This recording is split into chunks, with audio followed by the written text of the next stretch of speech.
think that's one of the things. It feels like tackling a project like this is exciting, and it is a bit of an adventure, and there's such a huge amount to learn and know and understand. It feels like it's probably good for our brains, good for anybody's brains, except when it becomes stressful and worrying. But yeah, it's an exciting thing to do, really. And we have to not listen to other people saying, why would you do that now? It's such a lot of work. And we think, well, we're such active people, why not?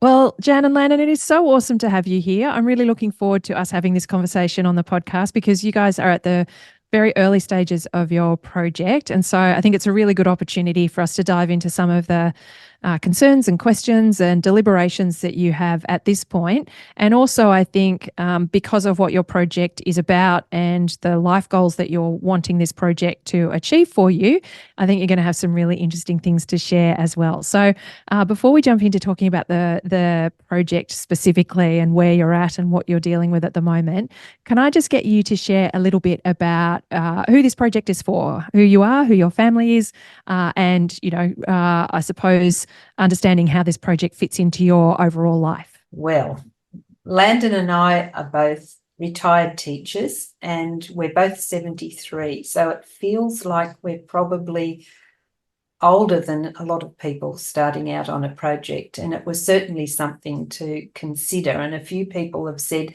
my goodness, you're brave. Anyway, so there's only the two of us, except we have our 21-year-old grandson, Tom, living with us, and he's going to university.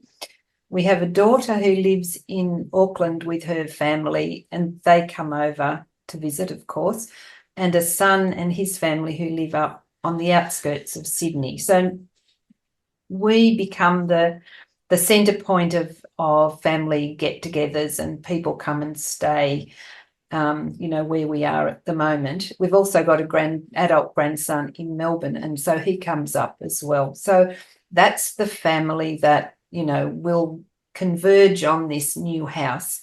And we've also got other extended family and friends who are quite looking forward to us moving up to the northern beaches and being near the sea. So I think we'll have lots of visitors.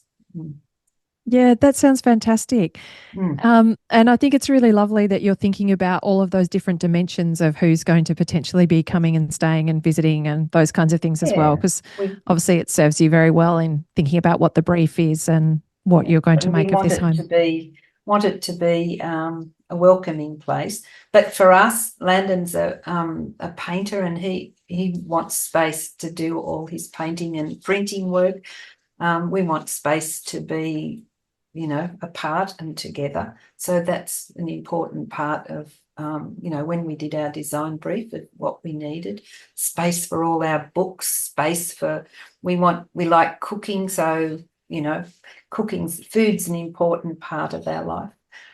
So they were important considerations for us. Yeah, and we like gardening too, and so there's quite a big garden that we get to look after, and hopefully it looks after us. It's a very strange thing. People come and say, because we're selling our house, are you going to downsize? And we say, well, not exactly. Not really. But yes, it's not going to be a big house that we're building. Yeah, the house we've got at the moment is quite modest. And the interesting thing is that we sort of would like, in a way, to recreate this house and the other place. And, so there's... Those are things that we've been a bit surprised about. That's what we wanted to. How long have you been where you are now? 39 years. Oh, wow. So this is a really big shift, isn't it? It's enormous. It's enormous. And trying to get the house ready for sale and getting rid of stuff has been enormous as well. And of course, we don't exactly, the things that we like about this house, the compactness and its connection to the garden. We can create over in the other place, but it's going to be bigger, which is sort of interesting. But anyway, that's not a lot bigger. Can you talk us through that, like what the project is that you're moving to the Northern Beaches and building a new home? And can you tell us a little bit about, I suppose, what that's about, and then just that comment about it's going to be a bit bigger compared to your existing house, sort of what the decision making has been about like what kind of house you're going to build, where you're going to build it. The thing is that Landon grew up in Narrowena on a very big lot of land, a big block of land. The house was built in 1956, and his parents, or in 1952, and his parents bought the vacant block of land next door so that they wouldn't be built out. And over the years, first of all, it became the paddock, and they kept sheep on it, and then it became part of the garden. And so it's on a separate title, and the land and the house is still in the family. So just, two brothers and the wives. And we're going to have the block of land, and we're going to build in the garden that Landon, grew up on. And so I grew up near the sea too. So for both of us, we want to be near the beach again. So the house is going to be passive house, and it's going to be on a slab, going to be on one level. We want it to be something that was going to be easier for us as we got even older. I have to say even older. The state of mind, Jan. Amelia, one of the funny things about this is because we're designing the house to suit our old age, is that I've got to focus on, we've been focusing on what we might need if we're older and when we're older and maybe frailer. And it's been a bit of an existential crisis because I don't want to be sort of living in the future of this is what we might be like. But that's what's happened occasionally. Yeah, I can think, imagine. Too much focus on where we're possibly going to be. But it will be helpful to have a house that suits us. But having said that, there's a woman across the road who was there when I was a kid. And she's just turned 100 this year, and she's still looking after herself. So maybe we'll be dodge a bullet. It's absolutely fantastic. How big is the block of land? 1,300 something square meters. Oh wow, that's great. And that's it's a battle axe. It's a battle axe block flat facing east. Yes. So the long boundary is north, and on the other side, on the southern side, is the old house, and it's on 2,000 plus square meters. So it was a huge lot of land, really unusual, I think, for the Northern Beaches these days. Yes, very much so. Absolutely remarkable. Trees and things, yeah. Yeah, fantastic. And so you talked about that, thinking into the future, thinking about what this house may potentially need for you to be able to age in place and have an enjoyable lifestyle too. Can you talk through some of the things that as you've been embarking on this project, because you also touched on the fact that your ages and the fact that people have said that you're brave. I think it's really interesting. My mum is turning 80 next year, and she's been renovating houses as long as I can remember, and particularly since we left home in our 20s, she's gone on to sort of buy properties, do them up, and move on. Things, yeah. Paint them pink. And she loves it because it's kept her kind of really active, and I think that's one of the things. It feels like tackling a project like this is exciting, and it is a bit of an adventure, and there's such a huge amount to learn and know and understand. It feels like it's probably good for our brains, good for anybody's brains, except when it becomes stressful and worrying. But yeah, it's an exciting thing to do, really. And we have to not listen to other people saying, why would you do that now? It's such a lot of work. And we think, well, we're such active people, why not Yeah, that's my mum's experience has been the same thing. People have been saying to her, why would you bother? And she's like, because I actually really enjoy it. So it's You get a lot of pleasure out of it. Yeah. yeah. Can you tell me about some of the things that you have been nervous about as you think about tackling this project and making this home a reality? Well, we got interested in it being a passive house, and there's so many constraints to build a passive house, or to build it so that it's a sensible way of building it. So instead of having a lot of nooks and crannies and corners and Courtyards. things like that on the outside, it's to make it a reasonable way of building, you've got to sort of reduce the corners. So we are ending up with a very box-like structure, which wasn't what we expected. Yeah, we wouldn't normally have done that, especially 30, 40 years ago. We would have sort of wanted to have, little windows, couple of windows per room, etc., etc. But it's also a logical way of building. So that's an attractive thought as well. So, and it's not all that boxy. One of the things we stuck to our guns with was we wanted to have sort of indoor outdoor area and veranda, and in the end it's become almost like a C-shaped house, U-shaped house, enclosing veranda. So a veranda's got three sides to it, and corners. I mean, one of the things that the builder said to the architect told us, she was telling him what we wanted, because there's a lot of backwards and forwards between the two. And she was saying, this is what they want. And eventually he said, just tell them that they can't have everything they want, which is true, of course. People can't have, but we've got most of what we want. And it's just that it took us a while to get our heads around what the restraints about the simplicity of a build, and also about, because he does prefabricated panels, they come in fixed sizes, varying sizes, but fixed sizes. So in order to make it efficient in terms of cost, we also had to fit into that. So they were unexpected things to us, and it took us a while to get our heads around. And while you say we're in the early stages of our project, and we are, it feels like we've been doing it forever. And it's only since probably beginning of February, but it's a long time just to get where we're at. But, also there's a lot of other things happening. So.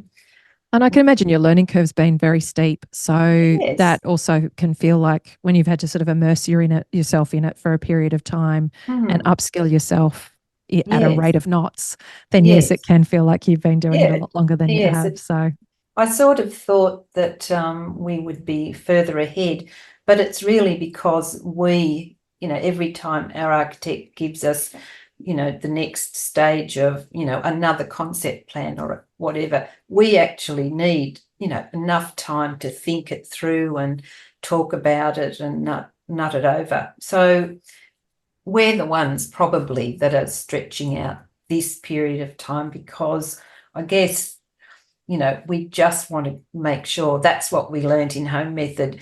While it's on the paper, it's, it's not going to cost you anything as such.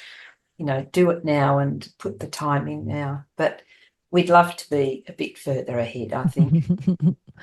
But also selling the houses has this house we're living in. Yeah, that's taken us. Yes.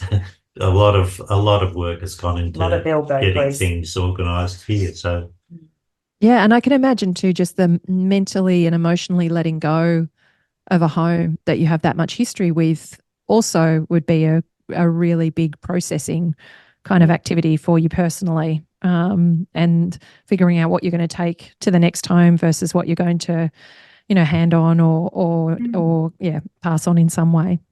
It has been big. What's made it a little bit easier is that we're going to be moving into Landon's old family home, and we'll be there for however long it, takes for the plans to be finalised and for the house to be started. So, and we love that place. It's too old and not too old. It's too big for us at our age and quite drafty, 5 bedrooms. It's a leaky house in terms of air. It's so to move into that place it also feels like home. So in fact, we're quite lucky. I mean, we're extremely lucky to be able to do that. Yeah. So it's not that, we're giving up this, but we're also gaining something that's familiar. And we know the community well. We know our neighbours over there. We're known in the local shops. So it doesn't feel as bad as it would be if we were just selling and going somewhere that we weren't familiar with. Didn't have a connection to. Oh, Yeah. It's so exciting. I'm so excited for you both in terms of what's ahead for you. So just as a curious question, how long have you two been together? About that time. It's 39 years. Yes. Yeah. That's awesome. Yes. Yeah. No. Yes. That's right. Just yes. Landon came into my life just at the time that I bought this house after a previous marriage. Yep. So yeah. So that's amazing. It is. He's been fabulous with this house. There's so much in an old house to maintain and look after it. Well, we've loved it, haven't we? We've really loved this old house. We've done a few sort of renovation type things in various places, and I've got a German former brother-in-law and helped him sort of build his rammed earth house at one stage. And he's one of the reasons that I'm sort of happy with the passive house, because he was a builder in Germany, and it was, like simplicity was his byword, to just keep things as simple as possible and functional. So that was good. And has that been your exposure to passive house? Like, what led you down the passive house route in terms of making that choice for this home? Everything that you sort of read things, you think, well, that's logical, Well, we've seen it obviously on some grand designs, and we also subscribe to Sanctuary magazine, and we've been really interested in those. In the concept of sustainable housing for a long time. But we hadn't actually had it in our heads focused as a focus when we started. But when we chose the architect, and that's probably another story, that's when she was explaining to us how she worked side by side with this passive house builder. And it made so much sense. And I loved the way they work together, that they really, there's a lot of communication going backwards and forwards. And I think that's been very important. And communication with us, of course, with him too. So even though he hasn't done any of, the plans aren't up to a point where he can do detailed costing, but he's just, as soon as something changes, she consults him, and he then says, well, if you do it that way, that's going to cost a lot of money. I think that's when he said that, tell them they can't have everything. I so enjoyed that comment, because it does amuse me. and that's quite good to have people telling you that, it's going to be too much money. So it's better to hear that than to be led along and faced with a huge bill at the end of it, or not be able to go ahead with something. So yeah, we're doing it hand in hand with them, the builder and the architect. Yeah, although we haven't yet signed a contract with the builder. No, so we've signed a contract with the architect. Yeah, awesome. We sort of see him quite frequently, and that's good. Fantastic. I'm keen to hear a bit more about that team, and also about the prefab component, because I think that's really interesting. But I'm wondering if you can just talk through, obviously, when you were thinking about this home and the kinds of ideas that you had for what you wanted to create, what was important for you from a design point of view, and then I suppose what led you to choosing this specific architect to help support you in those design choices? Well, I think we were interested in a sustainable home. We wanted a home that would meet all those, the criteria of sustainability. We also wanted a place, we both wanted a place that was sunny and light, terribly important to us. And the block allows it in that, we've got the long north-facing side. We wanted it to be integrated with the garden, and I wanted to be able to look out and see birds and water and all that sorts of things. So we're thinking we wanted a garden is full of biodiversity, and so those things sort of just are linked so closely together, and we wanted it to be able to that universal design to be help us age in place if we needed it. The architect did say a couple of times, if you have stairs, it's really good for you. And yes, I know she's got a 90-something-year-old dad who's still going up and down stairs, I believe. But it only takes one thing for that to change. And we didn't want something like that to mean we could no longer live in the house. We wanted it to be, even if we were really frail, even if we were in a wheelchair, we wanted the house to still be, usable by us so that we could stay there as long as we can. So that was an important thing. I think we've had a long history of understanding passive solar. So, like we knew about orientation and things like that. That sort of made it easier for us, I think, to start on the process. And so we sort of, basically that's been an important consideration, even though the passive house would probably also allow, it can accommodate a less than ideal orientation. That's right. Exactly. Yeah.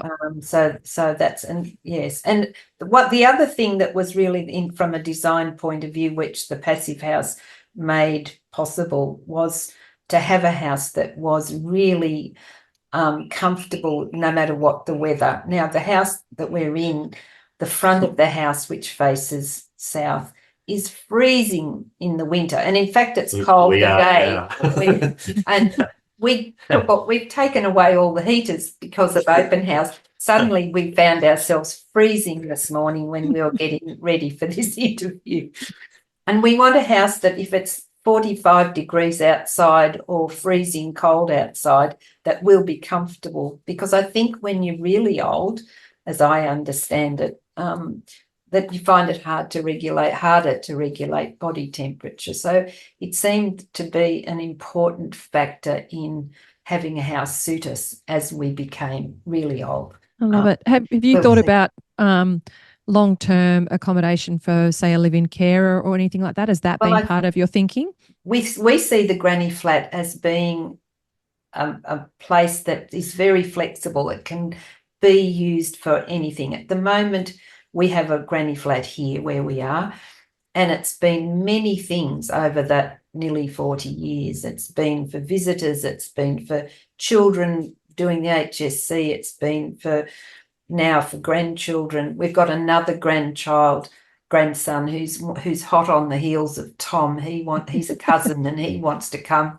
So Tom's got to watch out. Tom wants to move with us, it's a rather nice thing to be, our age and have your grandchildren still want to live with you. It's lovely. And I think that the idea of having a granny flat that could possibly be used for a carer is a good idea, or even for example, a young teacher or a nurse or whoever in the area needs accommodation because they're working, just to have somebody around, not to look after us, but it's almost having a granny flat, even here, makes it almost communal. And it's a lovely feeling to have a sense of there are more people around, not necessarily underfoot, but around. And so having a granny flat means we have the option, you know, if we needed to do that, or if one of us was left on our own, then a family could move into the house and we could be the actual granny in the granny flat. So it just gives us lots of options. And I think both the architect and the builder questioned why we wanted one. Maybe it's a fashionable thing to have. To us, it's something really important. So we've dug our heels in for that one. But the problematic thing is that if that were to be passive house too, it's sort of, because it's such a small thing, it seems like an overspend to get it up to passive house standard. Yeah. So but these are decisions we have to make. yeah, we don't know whether or not it will be a passive house, but yeah. Well, we can have a bit more of a chat about that, because I know that there's obviously lots of different ways that granny flat could be delivered. And when you've got a larger block, you obviously have a little bit of flexibility about that. You're not trying to squeeze it on the back of a 500 or 600 square meter block where you're very constrained. So so we can definitely have a bit more of a chat about that. I'm curious how you've chosen the architect that you're working with, and then how they've set up. They're obviously doing a really fantastic job of working collaboratively, and you're getting that understanding, which is so critical in a passive house project. I mean, it's obviously what we teach inside Home Method for any project, and doing that pre-construction involvement of the builder. But in a passive house, I find that it is significantly impactful to have the builder involved and giving you that feedback. And then now, because you're talking about the builder using prefab components, I can imagine it's even more critical. How did you go about choosing the architect, and then that relationship sort of coming to fruition, and then seeing, I suppose, how you've navigated that? And then from there, if we can sort of start talking about the prefab components, I think that would be really awesome. Yeah. Well, in January, I was sitting down in the old house over at Narrowena, and I thought, we've got to bite the bullet. So I sat down and went through, on Google to look for architects who were into sustainability and so on. Environmental issues were to be part of their, the character of their business. And I came across one, and I thought, okay, I'll start with her. And we had spent a lot of time on our brief. To say that was a wonderful process to go through. We really, really loved doing that. And we sat and talked about that for days. Using the brief builder inside Home Method? Yes, we had that as like a guide. Yep. Did our own thing. I can't remember. I know that some people have done 40 pages. I thought ours was about 4 or 5. I thought we should, architects will never want to read this stuff. So I rang her and had a really interesting conversation, and she seemed pretty, sort of spot on in terms of what we were wanting. And I said, can I send you the brief? So yes. So I sent her the brief, and she rang back quite excited. Well, excited's probably not the word, but she was very enthusiastic and said, I've read it and I'm really interested. I think we might be a good match. So by some fluke, she was really just up the road. So that was sort of an interesting thing. So we invited her down for a cup of coffee, and I said, if you come, do you mind? I want to interview you. We want to interview you. I didn't say we're going to use Amelia's questions from Home Method. So I had the pages printed out. Poor woman, was like walking into, I don't know, it was a bit unexpected for her. Oh, good on you, Jan, because it's so important to have those conversations. So we sat around the big old table in the kitchen with cups of tea or coffee and muffins, and I said, can I've got all these questions. This interview these interviews questions, do you mind if we go through this? She said, no, that's fine. So off we started and we went through them all. By the end, she was nearly falling off a chair. She was so tired. They're such good interview questions, and they helped. And there are a couple of things she wasn't sure about, she was quite upfront about. I forget what they were, and she said, I'll get back to you, or I'll whatever it was. And in the process, she talked about her relationship with the builder, the working relationship, of course, and how they'd been together in terms of working together for a long time, but they'd only been doing the passive houses for the last few years, and they're both obviously certified. And how she was explaining how closely they work together. And she said, if you want, I can put you in touch with the owners of the last 2 buildings that we've done. I've put you in touch with the builders. Well, sort of to our surprise and slight consternation, we just felt we needed to go with her, and so we suddenly I think I might have even put it as a question somewhere, whether just choosing one builder, one architect without going through the others, is this a very good idea? And in the end, that's what we did. We really haven't regretted it, except the only time was when we sort of got slightly bogged down with, we mightn't be able to do that because this is passive house. But, we're gaining so much more, and that was just a learning process, I suppose.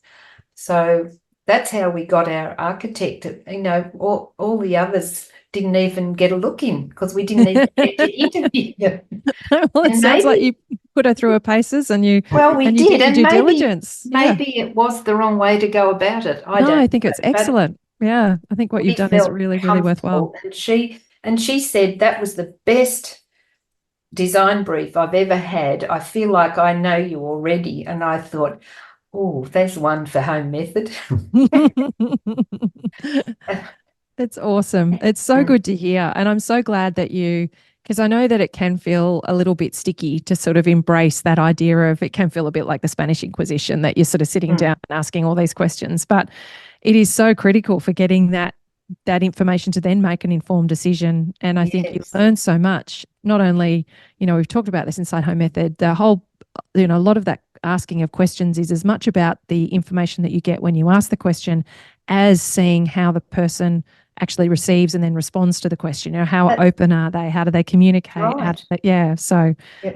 Well, I think she was very open to us asking those questions, and they are tricky questions. They're probing questions. If you had anything to hide, you wouldn't be comfortable. And then we did the same thing with the builder.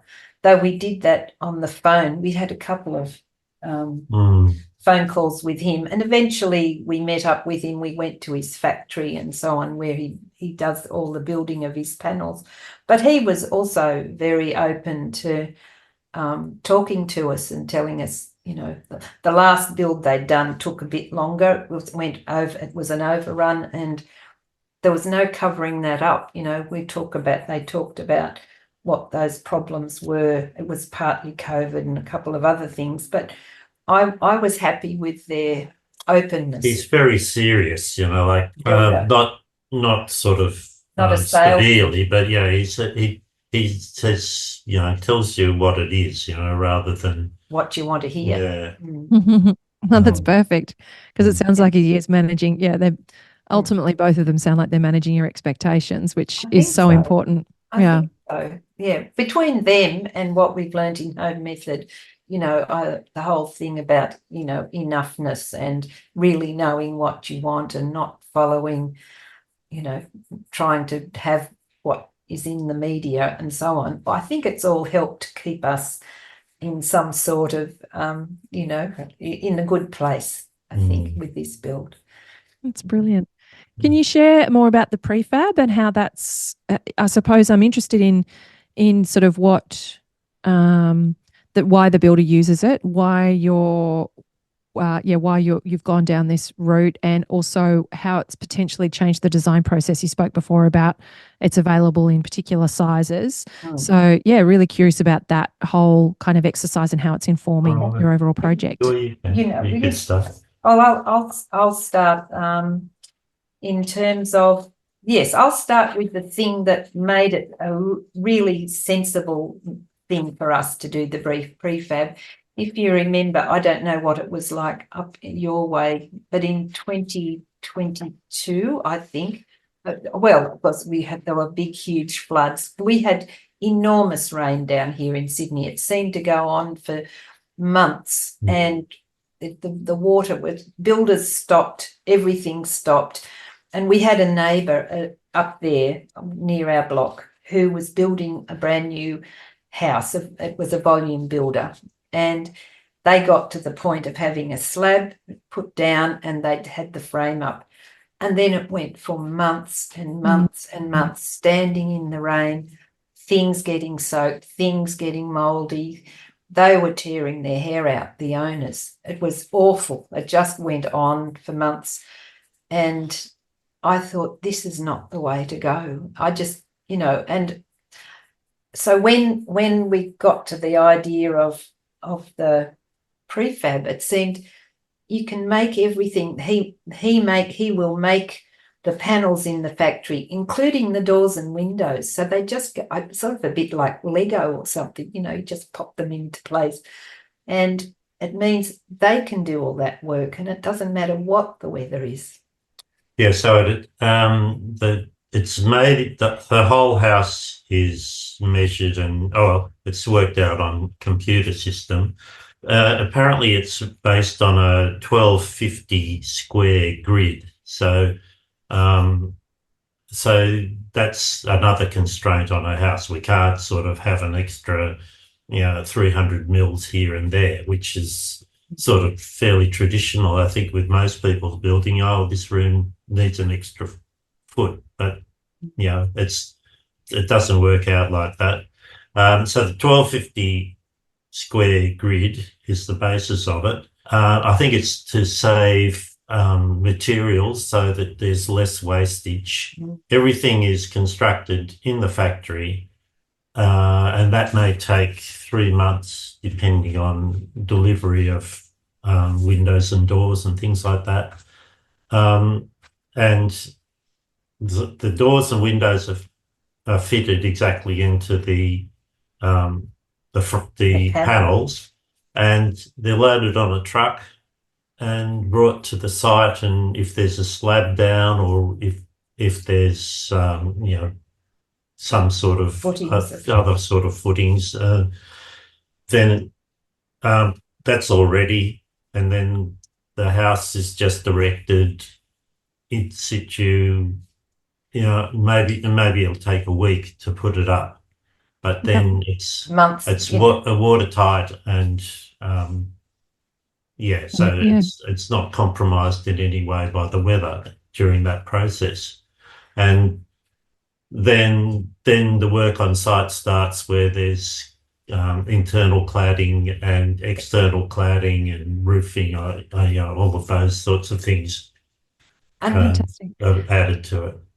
And so is the bit that is being prefabbed the frame with the wrap on it, with the windows in it, and then that all comes and like tilt up gets put together, and then all the wraps obviously sealed on all of the joints, and then the external cladding still gets installed on site, does it? Yes, everything. Yes, then from then on it's like a normal build. That then they'll come in and put the internal cladding on and do all the electrical work and all that. And he has teams he works with people who understand how his system works. So, he's got his own staff, but he's got subcontractors that know. Very important, I think, in a passive house, that you don't have somebody just coming along and, punching a hole for wires to go through when it's all sealed. Yeah. One of the advantages of this method is that it's so precise that there's no room for things like cockroaches and insects. And that's important to us. We live in an old house in Sydney. We do like spiders, or I do. Don't like cockroaches, so that's going to be a bit of a difference. Yeah, that's amazing. And so do you know if that process of building the walls gets started, like, do you know when in the sequence that you can expect that to start? Because I'm wondering if they overlap it with, like, they start earthworks on site, they start pouring the slab, and they're building the frame at the same time in the factory to kind of overlay the two processes together. Could be like that. Yeah. Yeah. Well, we haven't got to the sort of working drawings and things like that yet. Yeah. But everything has to be planned first, because there's no sort of, I'd like something, I'd like a PowerPoint there, Yeah. sort of, Can I change that window size down here once you see it on site? Yeah. And that in a way is it's a discipline for us. Yeah, it's good, because when we were renovating this place, we get a phone call from the electrician and say, "Oh, I'm coming around on Monday, tomorrow morning." Yeah, we tell us where all your PowerPoints and lights going. So then we sort of madly had to draw up some sort of plan with no great forethought. So it's good that everything is going to be really well planned, I think.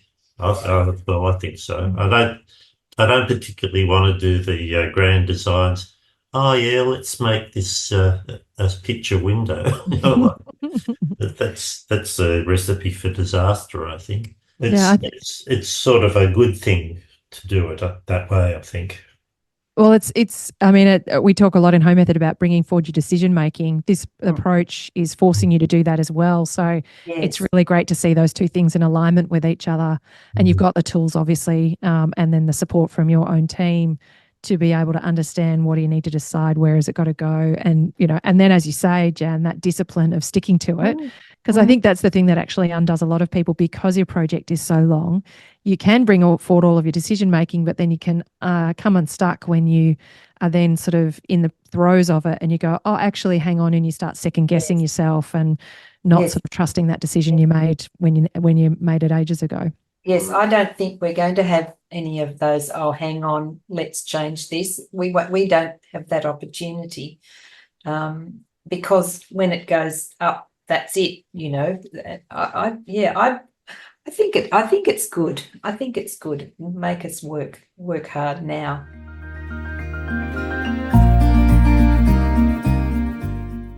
And I just wanted to go back to the red book. In the front, I had a little summary of the things that were important to us, that we wanted in our house, and I put it on so that in the front of the book. So whenever I got the collywobbles, I'm a bit nervous, and that's happened a few times. Oh God, why are we doing this? I go back and I read it, and I think, of course, that's why we're doing it. Don't lose track. Oh, that's brilliant. Yeah, you've got to have that place to come back to and remember what is actually driving this. So, yeah. Oh, awesome.